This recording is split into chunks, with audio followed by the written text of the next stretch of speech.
ইতিহাস কখনো আচমকা বদলায় না, সে ধীরে ধীরে নিজের পুরনো ছায়াকেই আরো গাঢ় করে তোলে। ভারত পাকিস্তান ক্রিকেট দ্বৈরথেও ঠিক সেই ছবিটাই বারবার ফিরে আসে। কথায় বলে হিস্ট্রি রিপিটস ইটসেলফ। 15ই ফেব্রুয়ারি রবিবারের ম্যাচ যেন তার সবচেয়ে বড় বাস্তব উদাহরণ। ভারতের কাছে হার মানেই পাকিস্তানের ক্ষোভ, হতাশা আর ভাঙা টিভির ভাইরাল ছবি। এই চেনা দৃশ্য এবারও যেন বদলায়নি। ये हालात है हमारी टीम के, इतनी गंदी टीम एक और मैच हम हार गए हैं। ये हालात हैं जी, ये पड़ी है आपकी एलसीडी। আবারও ভারতের কাছে কচু কাটা হয়ে মাঠ ছাড়ল পাকিস্তান, আর সেই সঙ্গে ভেঙে চুরমার হয়ে গেল লাখো পাক সমর্থকের আশা। রবিবারের ম্যাচের আগে পরিস্থিতি কিন্তু একেবারে অন্যরকম ছিল। টি-20 বিশ্বকাপে এই নিয়ে অষ্টমবার মুখোমুখি হয়েছিল দুই দেশ। আগের 7 বারের মধ্যে 6 বারই জিতেছে ভারত, একবার পাকিস্তান। তবু এবারে পাক শিবিরে আশার আলো ছিল প্রবল। আবহাওয়া, পিচ, পরিবেশ পাকিস্তানি ক্রিকেটারদের তুলনামূলক অনেকটাই বেশি পরিচিত। স্পিন সহায়ক উইকেট, ধীর গতির পিচ সব মিলিয়ে বিশেষজ্ঞদের বড় অংশই মনে করেছিলেন এবার লড়াই হবে হাড্ডাহাড্ডি। পাকিস্তানের স্পিন আক্রমণ ভারতীয় ব্যাটিংকে চাপে ফেলতে পারে বলেও মত ছিল অনেকের। আর সেই আশার রেশ আরো বাড়ে প্রথম ওভারেই অভিষেক শর্মাকে ফিরিয়ে দেওয়ার পর। মনে হচ্ছিল ম্যাচের রাশ এবার বুঝি পাকিস্তানের হাতেই। কিন্তু সেই আশার বেলুনে সূচ ফুটিয়ে দিলেন ঈশান কিষান। কঠিন উইকেটে দাঁড়িয়ে মাত্র 40 বলে 77 রানের বিধ্বংসী ইনিংস খেলেন তিনি। যেখানে অন্য ব্যাটাররা রান তুলতে রীতিমতো সংগ্রাম করেছেন, সেখানে ঈশান অনায়াসে বাউন্ডারি হাঁকিয়ে গেছেন। তার ইনিংস শুধু রানই দেয়নি, ম্যাচের মেজাজটাই বদলে দিয়েছিল। ঈশানের আগ্রাসনের ওপর ভর করে ভারত তোলে 7 উইকেটে 175 রান, যা সেই উইকেটে ছিল কার্যত পাহাড় সম লক্ষ্য। জবাবে নামা পাকিস্তান ব্যাটিং লাইন আপ শুরু থেকেই চাপের মুখে পড়ে যায়।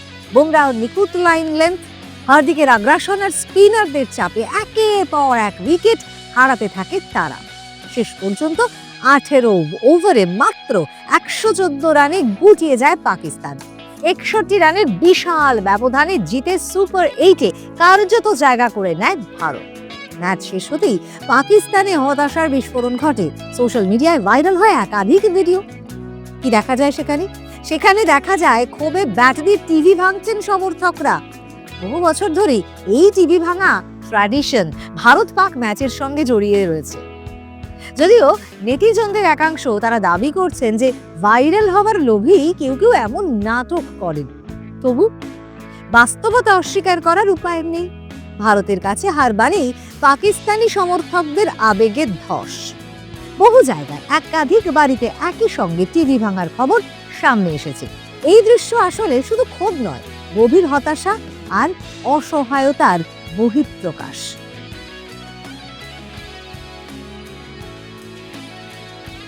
এই হতাশার ছবি আরো স্পষ্ট হয় পাকিস্তান ক্রিকেট বোর্ডের চেয়ারম্যান মাহসিন নকভির আচরণ।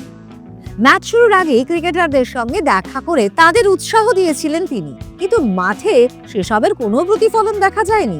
পাকিস্তানের 5 উইকেট পড়তেই নকভিকে আর নাকি স্টেডিয়ামে দেখা যায়নি। কিছুক্ষণ পর দেখা যায় নিরাপত্তারক্ষীদের ঘিরে তার গাড়ি স্টেডিয়াম ছেড়ে বেরিয়ে যাচ্ছে, অর্থাৎ খেলা শেষ হওয়ার আগেই মাঠ ছেড়ে চলে যান তিনি। যেখানে ভারতীয় বোর্ড এবং আইসিসির কর্তারা শেষ বল পর্যন্ত উপস্থিত ছিলেন, সেখানে নকভির এই আচরণ যেন পাকিস্তান ক্রিকেট প্রশাসনের ভাঙা মনোবলেরই প্রতিচ্ছবি। দলের লজ্জাজনক হার মাঠে বসে দেখার মানসিক শক্তি পর্যন্ত ছিল না বোর্ড প্রধানের। এই ম্যাচের আগে বহু বিশেষজ্ঞই বলছিলেন যে পাকিস্তানের স্পিন আক্রমণ ভারতীয় ব্যাটিংয়ের বড় পরীক্ষা নেবে, কিন্তু বাস্তবে দেখা গেল সম্পূর্ণ উল্টো ছবি। পাকিস্তানের বোলিং আক্রমণে ধার ছিল না, পরিকল্পনায় ছিল না বৈচিত্র্য, আর ব্যাটিংয়ে তো ছিল চরম অস্থিরতা। একের পর এক উইকেট হারিয়ে দল যেন মানসিকভাবে ভেঙে পড়েছিল। খেলা শেষে এক পাক সমর্থকের কথায় শোনা যায়, এটা এখন রুটিন হয়ে গেছে। বুমরাহর কোনো জবাব আমাদের নেই, হার্দিককে সামলাতে পারি না। বরাবরের মতো ভারত দারুণ খেলেছে, আর এই পারফরম্যান্স চললে আমরা কখনো ভারতকে হারাতে পারবো না। এই স্বীকারোক্তির মধ্যেই লুকিয়ে রয়েছে এক গভীর আত্মসমর্পণ, যেখানে পাকিস্তানি সমর্থকরাই কার্যত মেনে নিচ্ছেন ভারতের শ্রেষ্ঠত্ব। इस तरह की परफॉर्मेंस रहेगी तो मेरा नहीं ख्याल है इंडिया से हम कभी भी जीत सकते हैं। सही है, इंडिया की वर्किंग, इंडिया का होमवर्क हमेशा बहुत अच्छा होता है। और आज ना मैं यूजुअली बड़ा पॉजिटिव होता हूँ, आज मेरा दिल टूटा है। जिस तरह इतनी गंदी परफॉर्मेंस है कि मैं आज लिटरली सारे इंडियन क्राउड को वेव करके थम्स अप दे के आया हूँ, यार वेल प्लेड, आपकी टीम बहुत अच्छी है। और हम इस चीज़ को अब तस्लीम कर लेते हैं, मान लेते हैं दैट हम आपसे अच्छे नहीं हैं। ভারতের সঙ্গে লজ্জাজনক হারের পর পাকিস্তানের ক্রিকেটারদের প্রতিক্রিয়া উঠে এসেছে সোশ্যাল মিডিয়ায়। তবে সেখানে আবেগের বিস্ফোরণ নয়, বরং চোখে পড়ছে সংযত হতাশা আর দায় স্বীকারের সুর। বাবর আজম এক্স হ্যান্ডেলে লেখেন, এই ফলাফল দলের প্রত্যাশার অনেক নিচে এবং সমর্থকদের কষ্ট দেওয়ার জন্য গোটা দলই দায়ী। তিনি প্রতিশ্রুতি দেন ভুল থেকে শিক্ষা নিয়ে আরো শক্তভাবে ফিরে আসার। মোহাম্মদ রেজওয়ানও একই সুরে বলেন, এই হার অত্যন্ত বেদনাদায়ক, কিন্তু লড়াই এখনো শেষ হয়নি, দল ঘুরে দাঁড়াবে। শাহিন শাহ আফ্রিদি সংক্ষেপে সমর্থকদের কাছে ক্ষমা চেয়ে জানান, আজ তাদের দিন ছিল না, সামনে আরো ভালো করার চেষ্টা তারা করবেন। পাকিস্তান সংযত ভাষায় দুঃখ প্রকাশ আর ঘুরে দাঁড়ানোর আশ্বাসেই সীমাবদ্ধ থাকছে।